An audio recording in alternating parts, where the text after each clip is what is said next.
નમસ્કાર મિત્રો, તમારે દાદરા ચડવા હોય અને તમે પગથિયા જેમાં નીચે તરફ ઉતારતા હોય એવા એલિવેટરમાં દાદરા ચડવા માંડો તો શું થાય? તમે ગમે એટલા પ્રયત્નો કરો તોય તમે હો ત્યાં ને ત્યાં રહો અથવા નીચે તરફ આવી જાઓ. બસ આ જ વાત લાગુ પડે છે અત્યારની આપણી દુનિયાની પરિસ્થિતિને.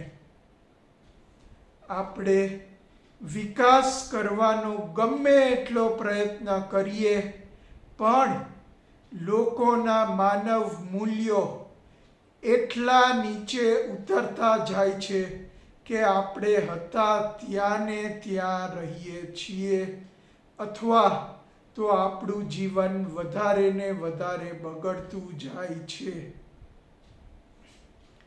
અને આ માટે જવાબદાર છે આપણી દુનિયા રૂપી એલિવેટરને નીચે તરફ લઈ જનારા કંટ્રોલરો રૂપી સત્તાધીશો કે જેમના બગડી અને ગગડી રહેલા માનવ મૂલ્યો ને લીધે આપણો સમાજ ગમે એટલા પ્રયત્નો કરે તો પણ સાચી પ્રગતિ કરવાને બદલે અવનતિ કરી રહ્યો છે.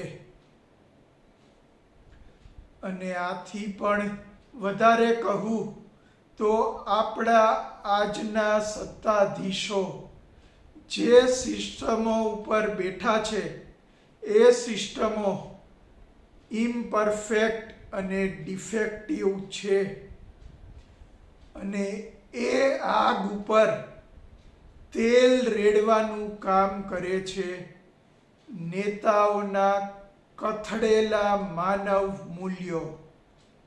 અને એના કારણે બધે સડેલી સિસ્ટમો અમલમાં ચાલતી હોય છે. જે એવા સડેલા ફળ જેવી હોય છે જે ગમે ત્યાંથી ખાઓ આપણને કડવું જ લાગે. આવા સમયમાં એક ખૂબ જ મહત્વપૂર્ણ પ્રશ્ન આપણા બધા સામે ઊભો રહે છે. શું વર્તમાન રાજકીય વ્યવસ્થાઓ ખરેખર માનવતાની સેવા કરી રહી છે અથવા પછી તે માત્ર સત્તા, સ્વાર્થ અને વિભાજનનું સાધન બની ગઈ છે? લોકશાહી, સામ્યવાદ, રાજશાહી અને અન્ય કોઈ પણ રાજકીય પ્રણાલી આજે દુનિયાભરમાં અશાંતિ, ભ્રષ્ટાચાર, અસમાનતા, યુદ્ધ અને માનવ મૂલ્યોના પતનને રોકવામાં નિષ્ફળ ગઈ છે. વર્તમાન રાજકીય સિસ્ટમો કેમ નિષ્ફળ જઈ રહી છે? એના મુખ્ય કારણો છે. નંબર 1, સત્તા કેન્દ્રિત વ્યવસ્થા. આજની રાજનીતિ માનવ કલ્યાણ માટે નહીં પરંતુ સત્તા મેળવવા અને જાળવવા પર કેન્દ્રિત છે.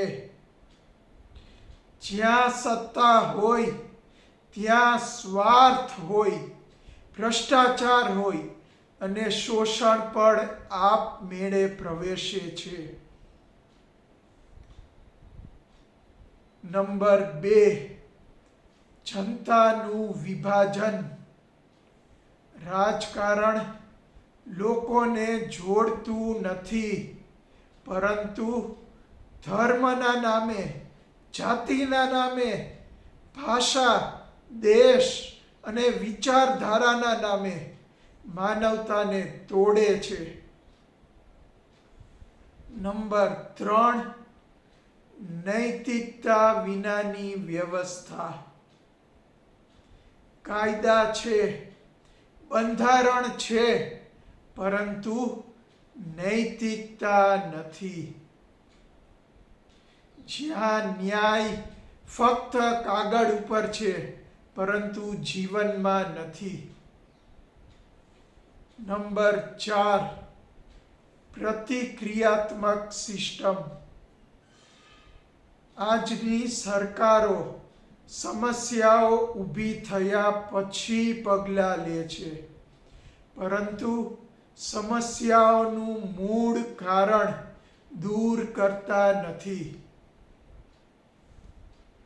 જો આપણે આવી સડેલી સિસ્ટમોના સકંજામાંથી મુક્ત થઈ શકીએ, તો જ આપણી સાચી પ્રગતિ થઈ શકે, સમાજ આગળ વધી શકે અને એક આદર્શ વિશ્વનું નિર્માણ શક્ય બને. તો આ સડેલી સિસ્ટમોના સકંજામાંથી આપણે કઈ રીતે મુક્ત થઈ શકીએ?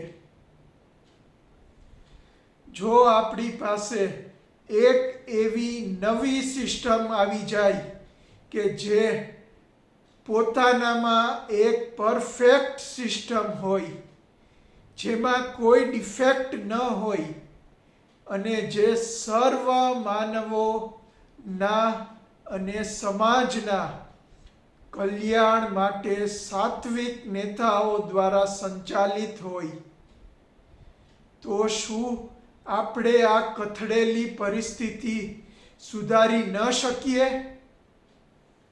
મારું માનવું છે કે અત્યારે આપણે મુખ્ય શાસન વ્યવસ્થામાં આવા જ કોઈ મોટા પરિવર્તનની જરૂર છે, કારણ કે તો જ લોકોની, સમાજની અને સમગ્ર વિશ્વની પરિસ્થિતિ સુધરી શકે એમ છે. આ મોટા પરિવર્તન માટે મેં એક નવી એડમિનિસ્ટ્રેશન સિસ્ટમ બનાવી છે, જેનું નામ છે ઓટોકોમ્યુનોક્રેસી. એ ઓટોક્રેસી, કોમ્યુનલિઝમ અને ડેમોક્રેસી જેવી સિસ્ટમોનું મિશ્રણ કરીને બનાવેલી એક નવી આધુનિક એડમિનિસ્ટ્રેશન સિસ્ટમ છે. ઓટોકોમ્યુનોક્રેસી એ માત્ર રાજકીય સિસ્ટમ નથી, પરંતુ એક નૈતિક, માનવ કેન્દ્રિત અને આત્મ જાગૃત શાસન વ્યવસ્થા છે. ઓટોકોમ્યુનોક્રેસીમાં ઓટો એટલે આત્મ જાગૃતિ, કોમ્યુનો એટલે સમુદાય અને ક્રેસી એટલે શાસન. અર્થાત આત્મ જાગૃત માનવો દ્વારા સમુદાયના કલ્યાણ માટે ચાલતી શાસન વ્યવસ્થા.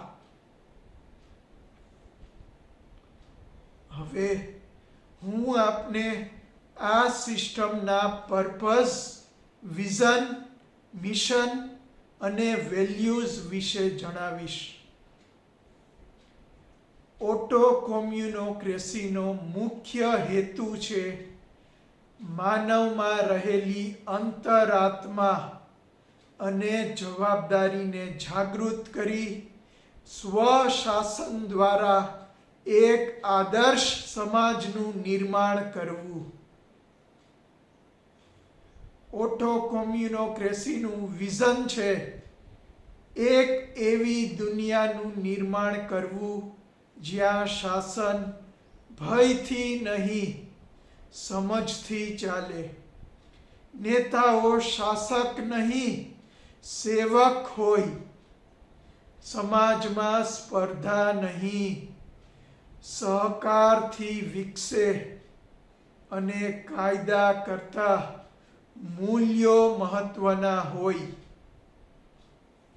એટલે કે સત્તા કેન્દ્રિત નહીં પરંતુ વ્યવસ્થિત સમાજ બને.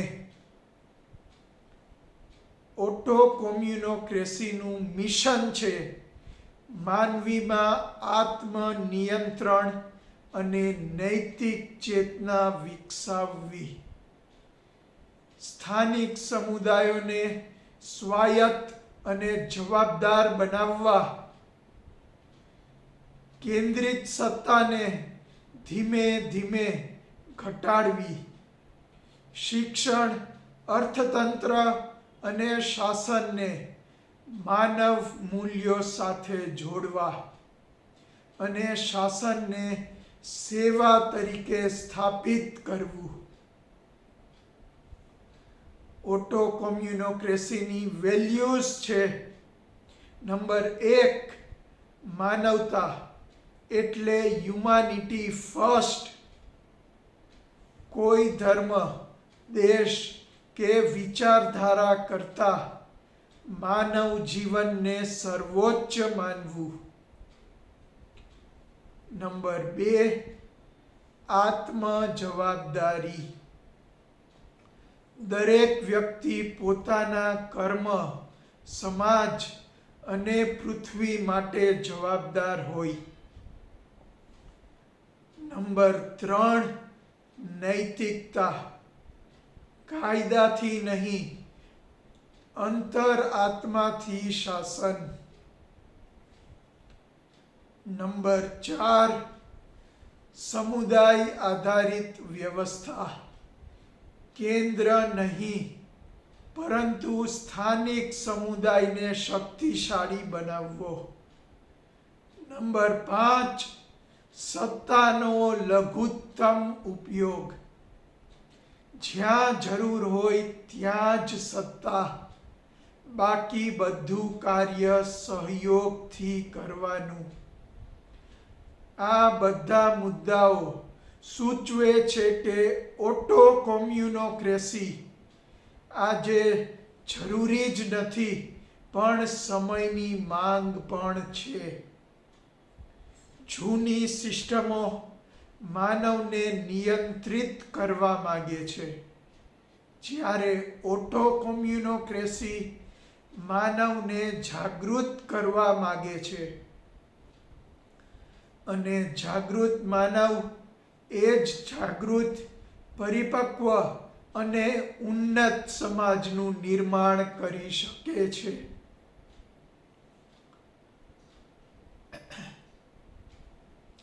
અંતે હું આપને એટલું જ કહીશ કે જો માનવતા બચાવવી હોય, જો યુદ્ધ, ભ્રષ્ટાચાર, અશાંતિનો અંત લાવવો હોય તો માત્ર નવી સરકાર નહીં, નવા પ્રશાસનની વિચારધારાની જરૂર છે. અને એ વિચારધારા છે ઓટો કોમ્યુનોક્રેસી. કારણ કે પરિવર્તન સરકારથી નહીં પણ જાગૃત બનેલી માનવતાથી શરૂ થાય છે. અને એ જાગૃતિ લાવવાનું કામ કરે છે ઓટો કોમ્યુનોક્રેસી. તો મિત્રો, ઓટો કોમ્યુનોક્રેસીની નવી સિસ્ટમ દ્વારા એક ઉજ્જવળ ભવિષ્યની મંગલ કામના સાથે અત્યારે હું આપની વિદાય લઈશ. ફરી મળીશું માનવતાના દીવા સ્વપ્નોને સાકાર કરવાના એક નવા અધ્યાયમાં. ત્યાં સુધી મને રજા આપશો. અલવિદા. નમસ્કાર.